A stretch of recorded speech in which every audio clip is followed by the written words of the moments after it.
Could the USA win the World Cup? I've been talking about this for, a little over a decade, and I do make the argument that the USA has a small chance of winning the World Cup.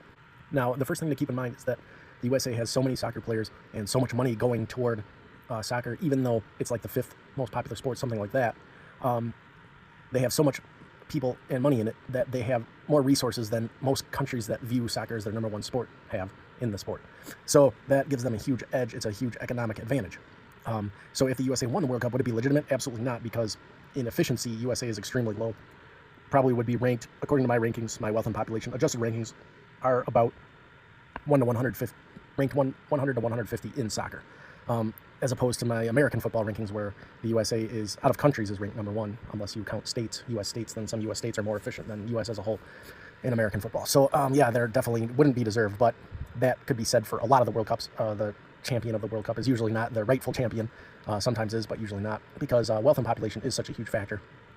But even with that, even with USA's brute strength in soccer, they're still an underdog to win, because they just don't have the brute strength of like countries like France, Spain, England, Germany, Italy, and whatnot. So there would have to be some upsets. Now in soccer, there's a mathematical problem, because odds are stacked in favor of the defense with the way the rules have been set up. So there's a big mathematical problem with that. What this results in is a lot of undeserved upsets in the sport.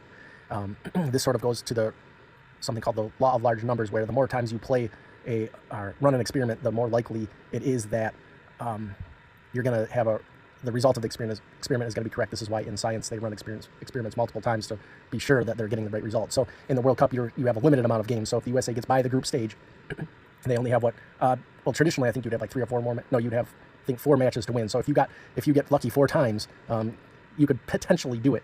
It would be a pretty rare event, but it could potentially be done, because it gets harder and harder as you have, instead of facing countries like, smaller countries like Netherlands, Portugal, and whatnot, and Norway and whatnot, you would be facing, the big giants. So it would decrease the chances. Now, the likelihood of this happening, like I say, is very low, but it is mathematically possible.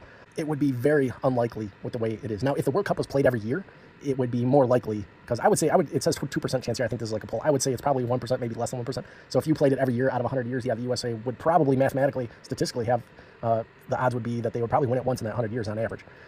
It's sort of like, you could look at countries like Netherlands and Portugal, who rarely ever get to, the final in either the Euro or the World Cup, which are about the same in difficulty. Arguably, the Euro might even be a little bit harder. So Portugal I think, won the Euro once and lost it once. And then Netherlands, I know, got to the World Cup final at least twice.